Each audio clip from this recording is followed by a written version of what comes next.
Nice. Thank you, Michael. So, good afternoon, everybody. Good afternoon. My name is Dee Dee Camhi, and I'm going to be the service associate today. Matt is going to be giving his sermon from North Carolina. So we'll watch him. He's already on. I'm sure he's watching us already. Okay. We welcome everybody to this service, especially those of you who are searching for a spiritual home. Many of us were once, too, seeking for something larger than ourselves, to which we could belong, a sense of rootedness to hold us as we create meaning together. And I know for me, it has meant a lot since I joined this organization right before COVID. And I was doing all the Zoom calls, and it was just wonderful. And here I am. In this congregation, we strive not for perfection, but for authenticity and connection. Whether it's your first time in worship with us or your 100th time, we hope that you'll find here questions that'll stretch you, people that will befriend you, and liberal religious values that challenge you to join us in loving boldly, living justly, and welcoming radically. And I know everybody is thinking about what happened yesterday? Last night, right. And I'm sure we'll hear some people say something about it. If you're new and would like to receive our newsletter or other emails, please talk to a member of the welcome team or write us at info@lcuuf.org. Would the members of the welcome team please stand? And me too. Thank you.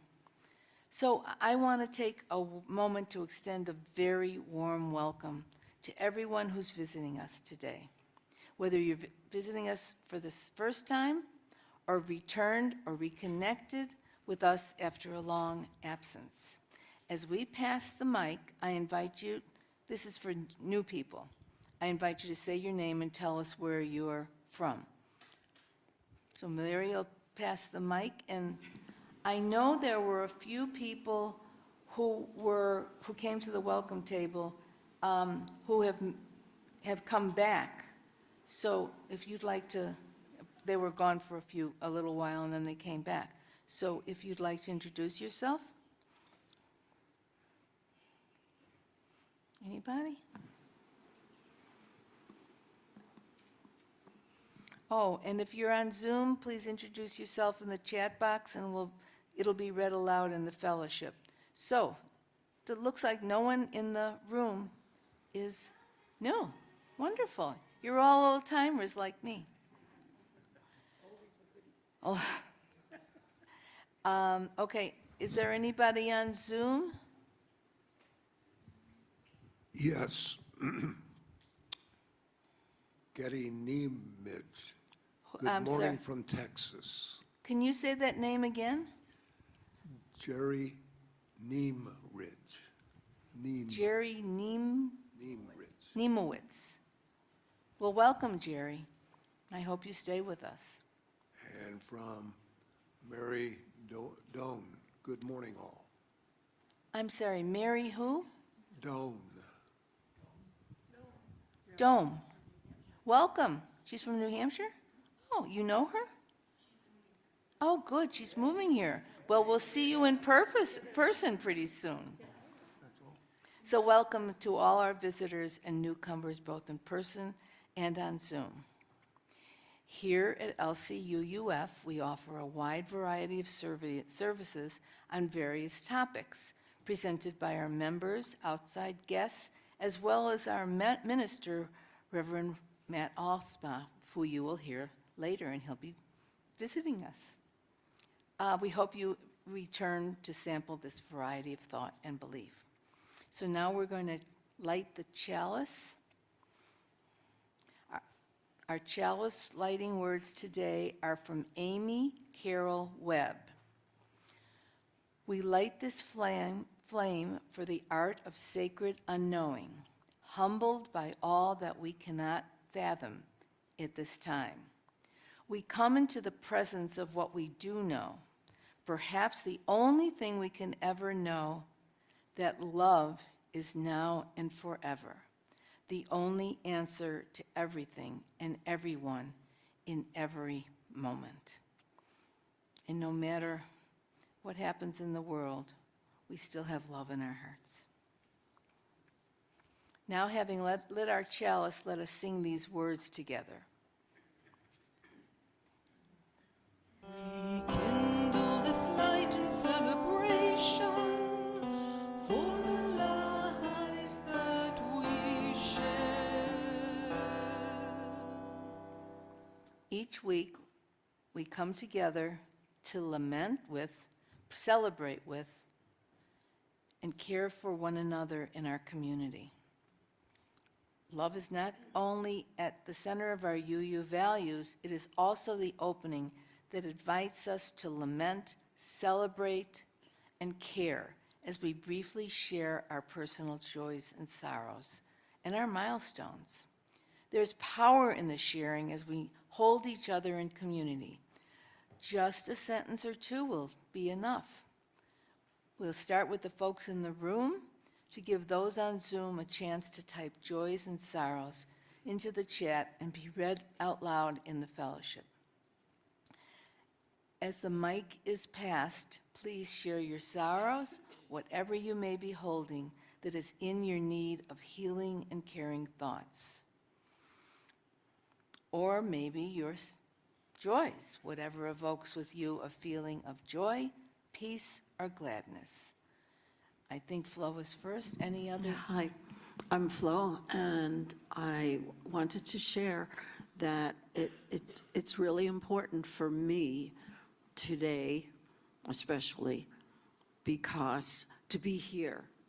And this is I have to keep my rituals for my good health and my good mentality really working because of everything that's going on around us in the world.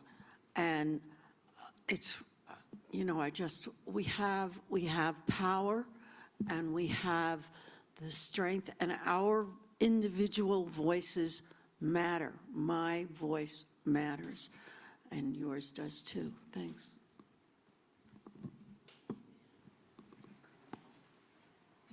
Thank you, Flo. I'm Johannes Bjorner, and I'm very, very saddened by what's happening in the world right now. I don't need to be specific. I'm sure everybody knows what I'm talking about. I grew up during the Second World War and have memories from that terrible time. And now I see this major conflict, and it makes me very, very sad. Certainly agree. I have two joys. One is I'm glad to hear more people from New Hampshire are moving here. Yay, New Hampshire. And second, I don't know how many people saw our new signs out front, but I wanted to thank Terry Russin for doing all the design work, and I think they came out great. Thanks, Terry. Here's some back there, Larry.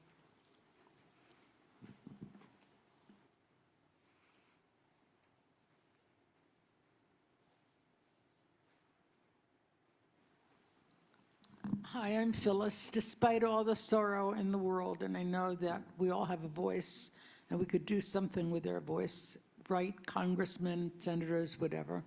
We're doing that.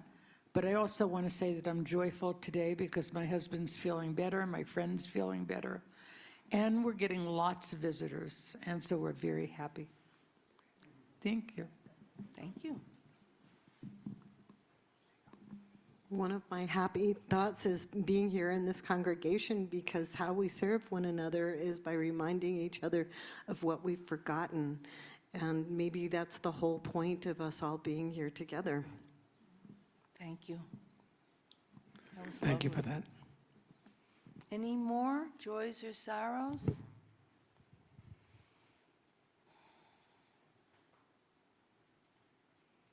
Are there any joys and sorrows that were shared on Zoom this afternoon? Yes, Joyce Keenar. My long effort at book writing is finally ready for pre-order. Oh,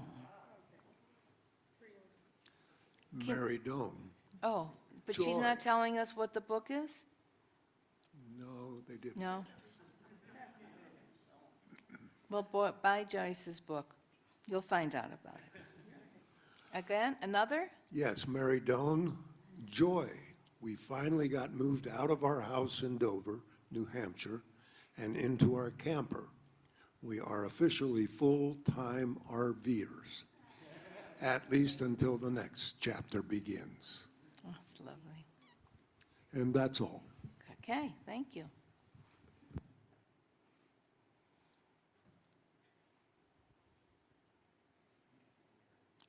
Can we?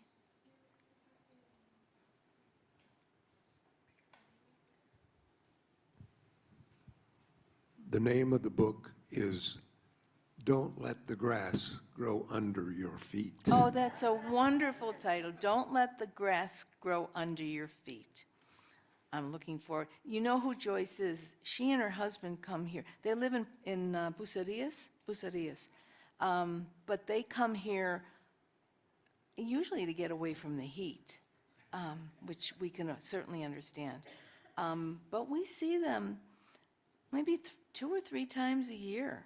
They're with us, and all the rest of the time they're on Zoom. So, congratulations, Joyce, and we look forward to seeing your book.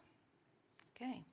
And this candle from our care team, we light to represent the joys and sorrows spoken and witnessed today, as well as those we hold in the silent sanctuary of our hearts.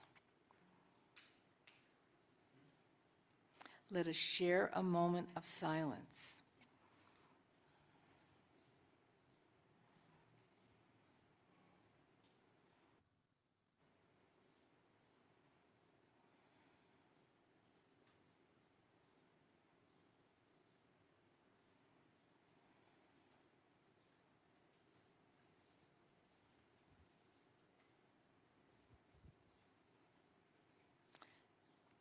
As we know, the work of our fellowship within these walls and beyond takes our time, our treasure, and our talents.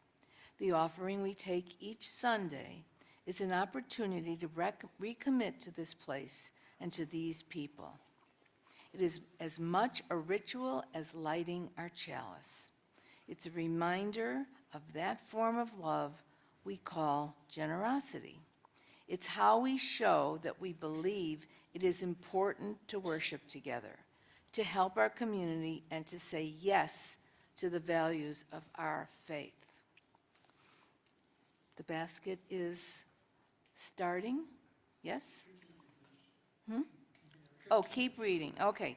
Please know that we give the money collected at the service to an organization providing services at our lakeside community.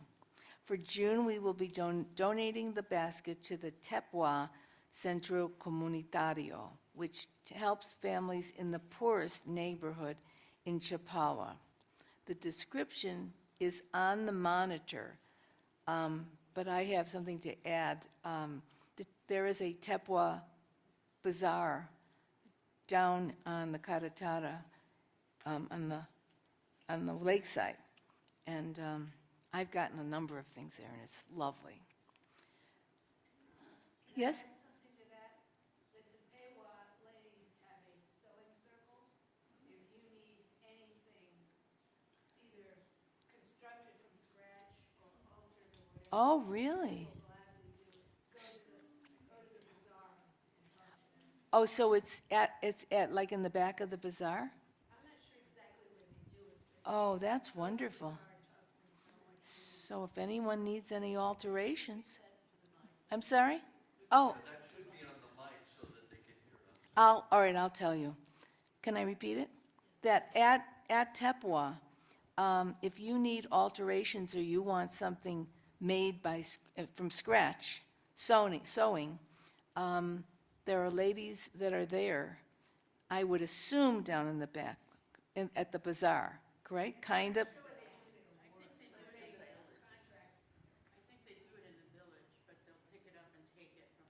Okay, did you hear that? They do it in the village, and then they take it and to the bazaar. Great. I have a few things I need altered. Yes? It's called the Tepwa Bazaar, and it's as you're going, I think it's further west from here, correct? It's further east from here? Oh, okay, it's further east from here on the right-hand side as you're going up to Chapala. And it's very good to know. Okay.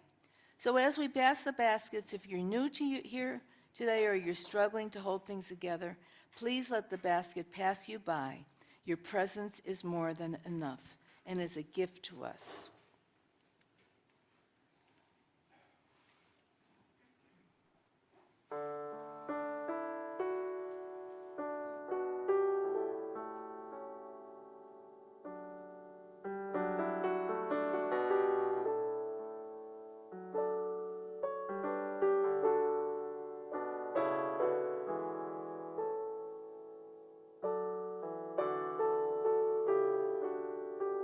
No. Oh. May this offering sustain and grow the life and the work of this congregation. May we give in love and in hope for a better world. And we sure need a better world right now. Our opening hymn is All Creatures of the Earth and Sky. So, I'm sorry. Just a day ago or so was the summer solstice and the longest daylight span of the year. We had some sun that day too. Today we'll celebrate this important transition in our seasons, starting by singing a hymn that just seems to resonate with summer. So the hymn is called All Creatures of the Earth and Sky. Please rise in body or spirit and join us in singing.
was a long one.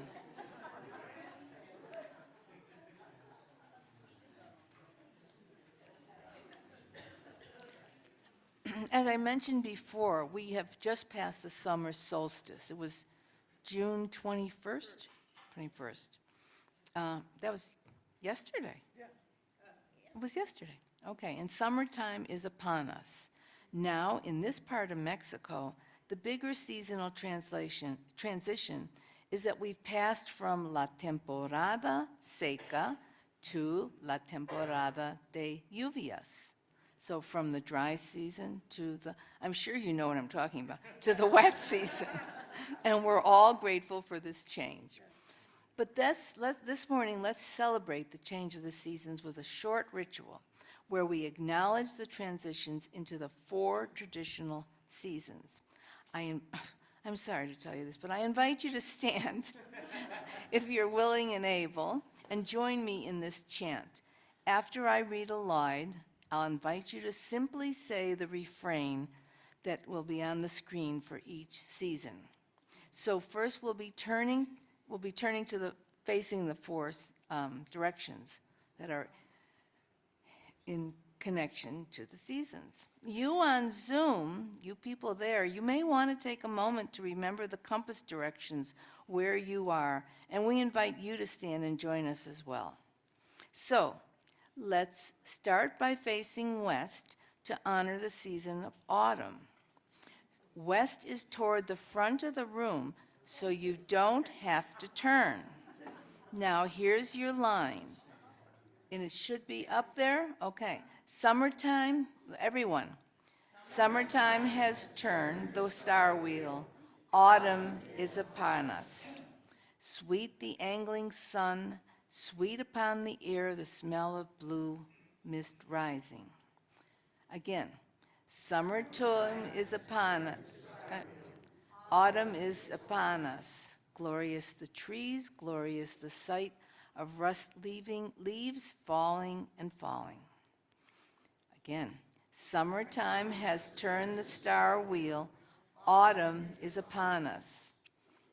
Now we're going to turn north towards the mural.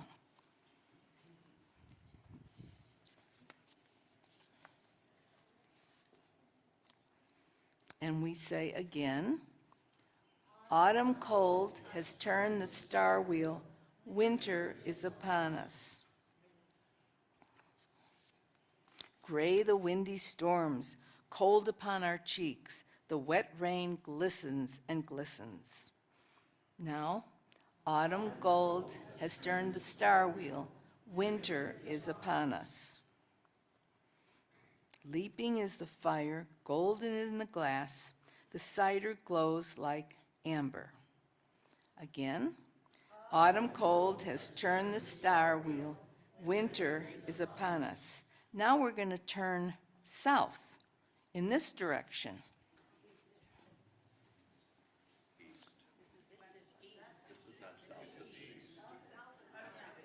Well, I'm sorry. Matt wrote this and he got it wrong. So south is there. Okay, so let's all face south. We'll get to summer. All right, can you read on the screen? Winter rains have turned the star wheel. Springtime is upon us. Sharp the smell of loam bursting in our eyes, the turrets of the tulip. Winter, again, upon us. Springtime is upon us. Greening is the grass, soft upon our brows, the sunlight warm caresses. Again.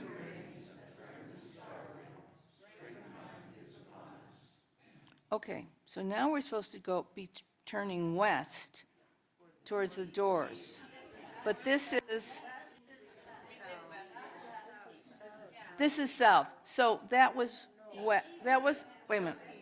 That was east and this is south. Okay, but now we're getting into summer. So face this way. No, not here. No, you did not face this way.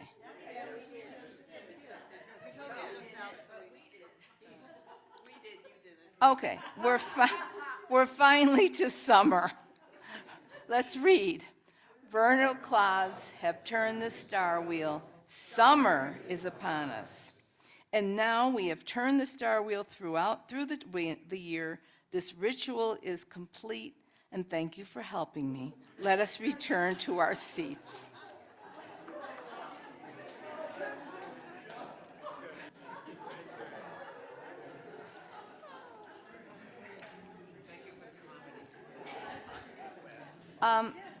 I don't know directions very well at all, and neither does Matt. I didn't even think to check. When we had our practice yesterday, it seemed to work, but anyway. And my husband will tell you that anytime I walk out a door, wherever I am, I always turn right. Me too. Always. And sometimes it's not the right way, but I do.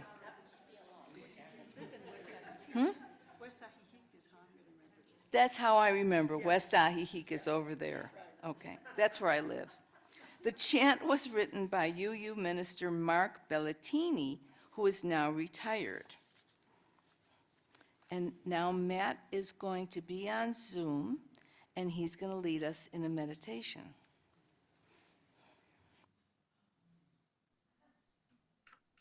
Good afternoon. It's good to be with you all. Let's take a little time for a brief meditation. Just time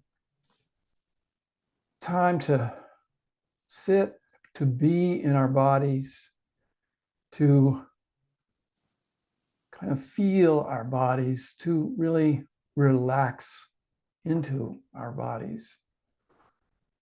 When I oftentimes find myself in a little situation like this where I just want to take a pause, I oftentimes go to my breath, just noticing my breath. It's a thing that's always there. And so I can just sit, and I invite you to do this too. Sit and notice your breath. Notice the in-breath and notice the out-breath. The in-breath and the out-breath. No need to change it. No need to try to make it long or make it short, deep or shallow. Just notice your ordinary, everyday breathing that is happening right now. And so for a minute or so, let's each turn inward. Just notice the breath.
And let us now return to this time and this place to be together again.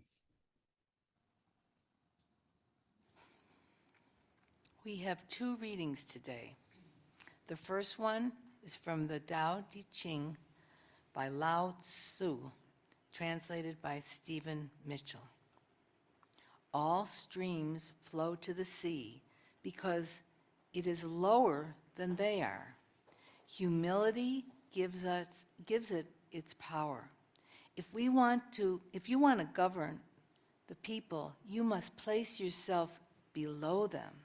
If you want to lead the people, you must learn to follow them. The master is above the people, and no one feels oppressed. She just goes ahead of the people, and no one feels manipulated. The whole world is grateful to her because she competes with no one. No one can compete with her. And the second is from Carolyn Meese, the spiritual writer, and she wrote a book called Entering the Castle. Without humility, you are not in balance. The smallest motion can rock your boat and upset you. A person doesn't greet you properly. You aren't the first in line. You aren't seated in the first row. You're not waited on in a restaurant long enough. Someone makes a critical remark and you're destroyed for weeks, months, perhaps years. Maybe you even need therapy to cope.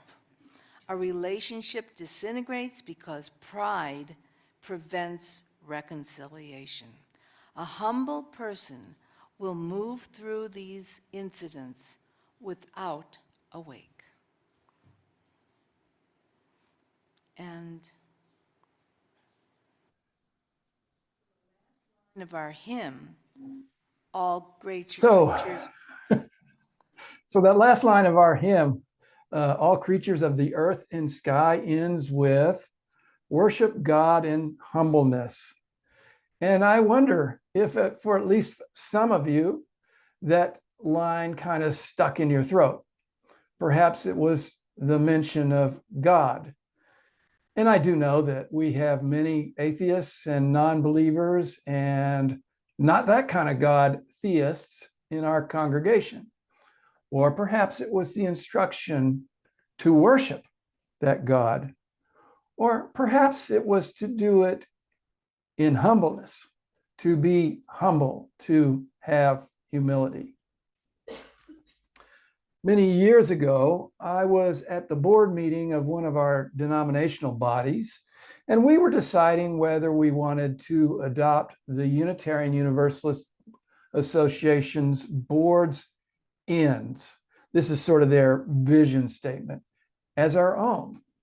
But we got stuck on one of the very first sentences, which reads, grounded in our covenantal tradition, the UUA will inspire people to lead lives of purpose, of humility and purpose, connection and service, thereby transforming themselves and the world. Now, someone immediately said, I have a problem with that word humility.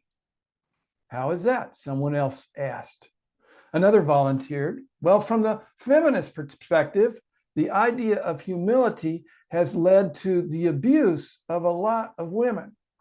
That idea of the suffering servant that so many of us have run from. I thought immediately of some of the stories of that Reverend Rebecca Parker, my teacher at Star King School for the Ministry, had shared in her book, Proverbs of Ashes. She described her time as a Methodist minister before she came into Unitarian Universalism. There, she encountered many women who were suffering in abusive relationships, violence, verbal abuse, even incest. And yet these women couldn't bring themselves to leave these relationships. I recalled Parker telling us how many of these women endured the abuse in self-imposed silence and shame, telling no one for years, for decades. They saw themselves as good Christians. They had been taught that humility was the core of their Christianity, that God wanted them to serve by suffering in these relationships, just as Jesus had suffered on the cross. Now, clearly, we want no part of this kind of humility in our religion. When we are at our best, we do not tolerate abuse.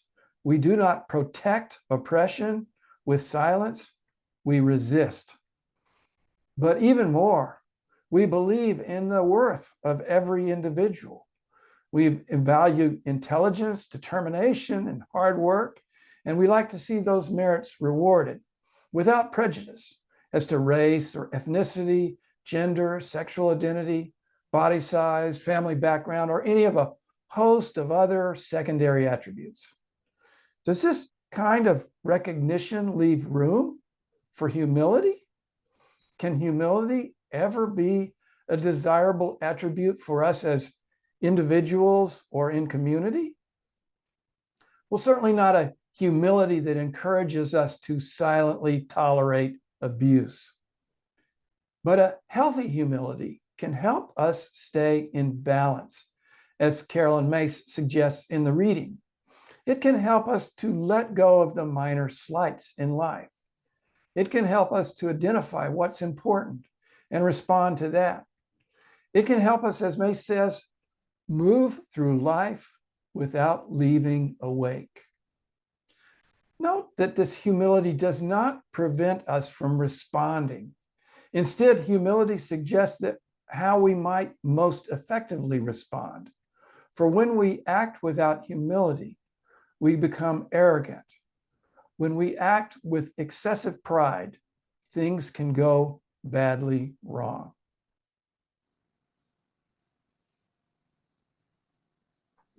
Consider, for example, the story of Michael Servetus. Now, many of you are familiar with Michael Servetus. He's considered one of the great early Unitarian thinkers, and we revere him as a martyr, a man who was murdered, burned at the stake because of his faith. Servetus lived in the early 16th century. He was a brilliant thinker, a polymath, versed in medicine, mathematics, cartography, astronomy, in addition to theology. As a theologian, he could read the entire Bible in Greek and Hebrew, which was unusual for that time. A renowned physician, Servetus discovered the mechanism of pulmonary circulation some 50 years before William Harvey, who is usually credited with this discovery. So Servetus' broad and deep intellect as a Renaissance humanist makes him particularly attractive to Unitarians. We cherish Servetus for offering the supreme sacrifice to the great cause of religious freedom and independent religious thought.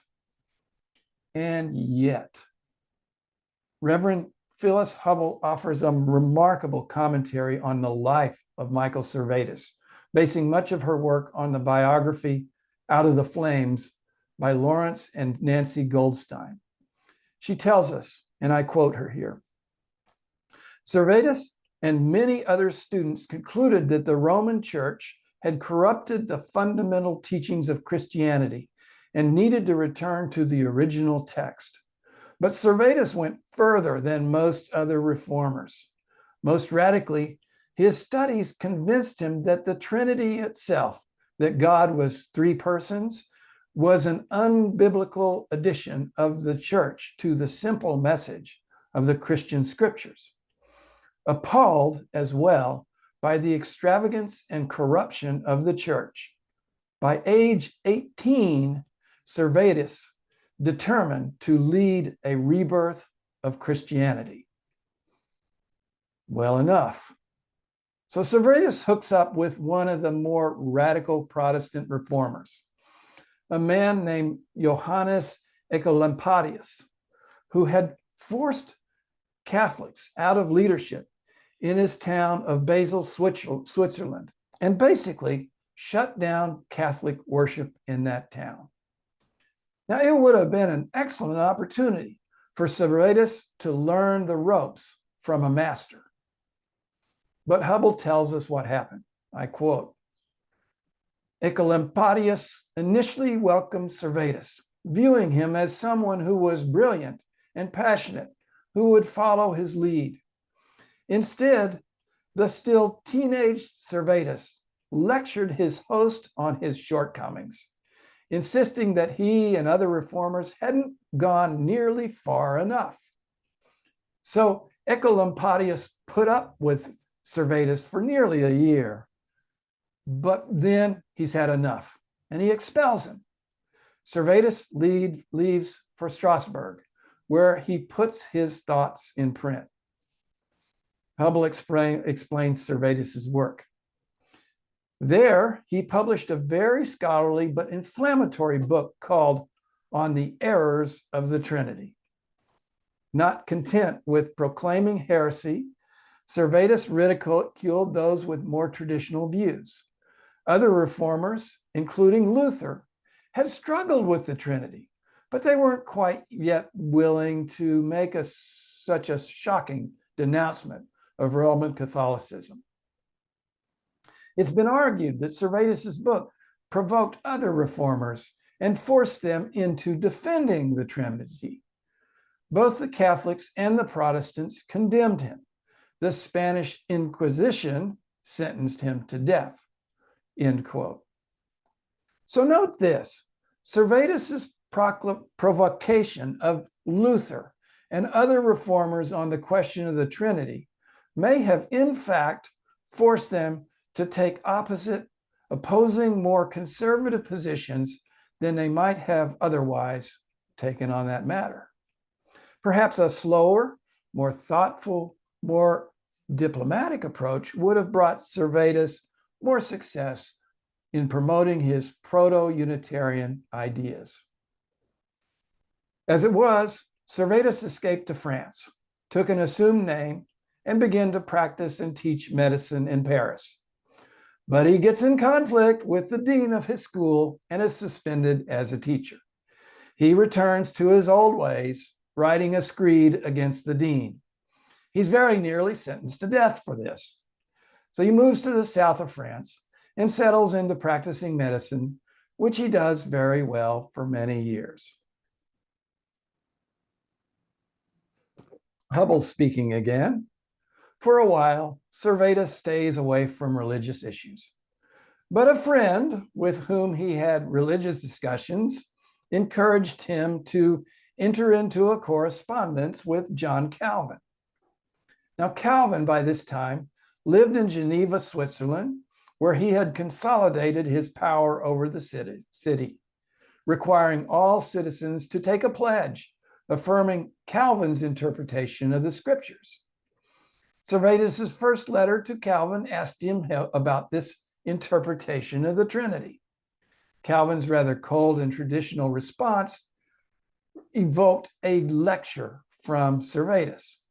He was abusive, belittling Calvin's knowledge and interpretation of the scripture.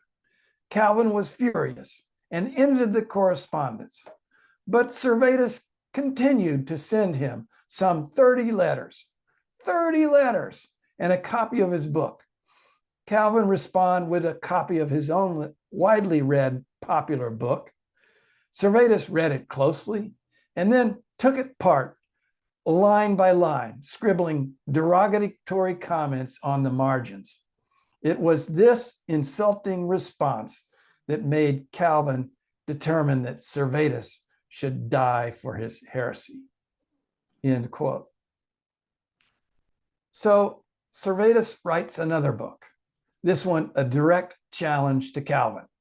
Calvin is able to persuade the Roman Catholic authorities in France to arrest Servetus, but he escapes. He's tried and sentenced to death in absentia. So Servetus flees to the south of France again, planning to go to Italy, and inexplicably decides to swing up to Geneva. He is recognized, arrested, tried, and at Calvin's insistence, sentenced to death. On October 27th, 1553, he is burned at the stake. Now, Calvin was no saint, so to speak. He was widely condemned for his treatment of Servetus. He had created a theocratic government in Geneva. He spied on the citizens of Geneva. His theology, with its ideas like predestination and eternal damnation, yes, we talked about these a few weeks ago, is repugnant to most of us. And yet we generally consider Servetus to be a Unitarian martyr.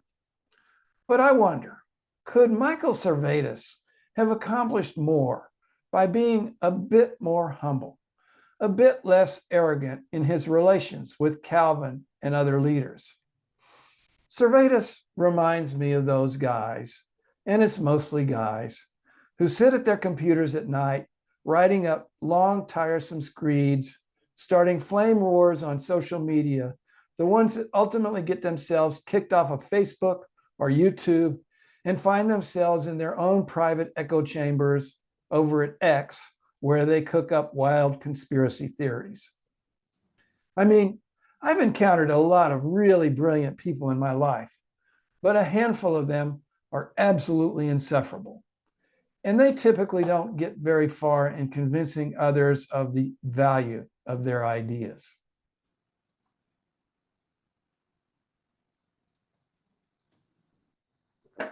The Tao Te Ching, verse 66, which we heard a bit of earlier, offers enduring wisdom on humility and leadership.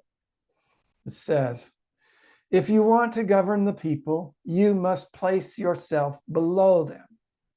If you want to lead the people, you must learn how to follow them. Do we not long for such values in the leaders of many of our nations today? Could not our leaders be a bit more humble? And yet, maybe it's not just the leaders. Maybe it is our nations as well. Could not our nations as well themselves be a bit more humble? And what about all of our groups and organizations? When most people speak of humility, they mean individual humility. But I think groups, organizations, and nations can develop a sense of collective humility as a virtue. Or not. While my own country, the United States of America, has been enormously successful, it has its weaknesses. I have found the greatest weaknesses of my own country to be its lack of collective humility. The hubris of the United States is wrapped up in ideas like manifest destiny and American exceptionalism, in the idea that God had somehow set up this country as a Christian nation, as a shining example for the rest of the world. Such superiority, such hubris, has led the country into many wars and covert actions, one more right now as we speak, few of those which can be claimed to have been successful in any long-term sense. Furthermore, the collective unwillingness of Americans to deal with our own shadow issues, such as slavery and white supremacy, means that those issues continue to grind at the culture, souring and corroding it. Americans' unwillingness to deal with Calvinist ideals, which view material success as next to godliness, has led to the embrace of formulations of capitalism that lead to increasing materialism and divisive inequality. In the end, this nation becomes one that is feared rather than respected, one whose cultural achievements risk being seen as an object lesson in hubris, merely as a warning to others. This hubris is evident with our current president, who is an "it's all about me" character, apparently devoid of humility. As we have seen in places like Russia or Hungary or Venezuela, such leaders seek to surround themselves with their own bases, who feed on each other to form the so-called populist, or more correctly called nationalist movements that we see today. Implicit in these movements is a sense of certainty, of absolutism, of purity. The leaders of these movements have all the answers, and they know they are right without exception. To question any part of their program is to question the whole program. And so to question, to doubt, is seen as disloyal, even traitorous. Now, I acknowledge that the same can be said for those, to be possibly true for those in the opposition, the resistance. If they too are certain and lack humility, do they not threaten to create another version of the same thing? For it is only when the collective, and by this I mean the collective of the people, becomes united, will it be strong. Not united behind some leader or united around arrogance and pride, but united behind the awareness that we do not know everything, that things are not certain. And this is true for any collective, a community, a nation, the world. When we depend on the wisdom and contributions of others, perhaps those with differing worldviews, to try to, at best, assemble a good way forward, this is where there is hope. When we realize that we need to work with others, when we are able to humbly accept their different gifts as we work for common ends, this is when we are at our best. At the end of our debate at that board meeting, all those years ago, we decided to accept the UUA language, even with that troubling word, humility. We realized that we wanted to be bound together with the larger movement, to make things happen, instead of bickering over words. In agreeing with that statement, yet questioning the word humility itself, I think the board modeled humility in its work. There's a power in humility, a power that helps us create good in the world. Being humble means that we as individuals or as groups are able to question ourselves, to be open to new ideas and possibilities. Being humble makes room for other people, connecting with them, creating more good together than we could do separately. Returning to the Tao, all streams flow to the sea because it is lower than they are. Humility gives it its power. When we are humble, we are like the sea. The streams of possibility flow to us because we allow ourselves to be lower than they are. Humility gives us our spiritual power. With that power, we are able to follow our calling in the world. Blessed be.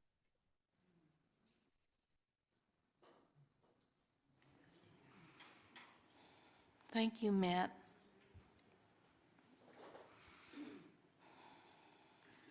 We needed to hear those words today. Our closing hymn is Let It Be a Dance. Please rise in body or in spirit and join us, and join us in singing.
There are many ways to be in this world. To be prideful, to be arrogant, is to pretend to stand above everyone else. To stand above is to stand alone, solitary, isolated. To be humble is to be part of something larger. To be humble is to be like the sea, welcoming the streams of possibility flowing into us. May we embrace humility so that we might find delight in connection with others, enjoying their gifts, their wisdom, just as we offer our own. May it be so. Let us extinguish our chalice with these words which we read together. We extinguish this flame, but not the light of truth, the warmth of community, or the fire of commitment, and share with all the world.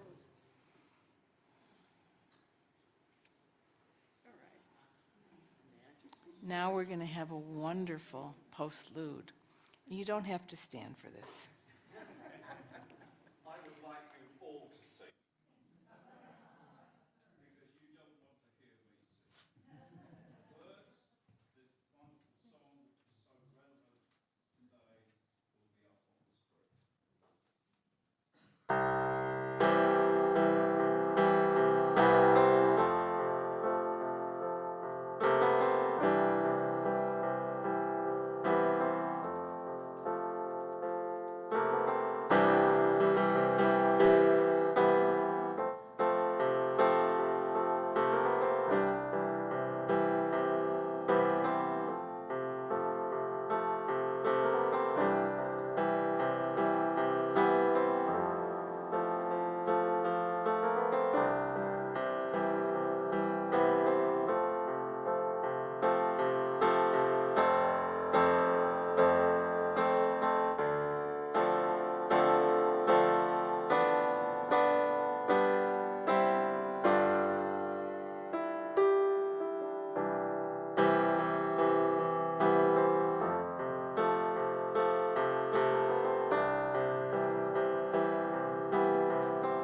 I heard everybody saying, Amen.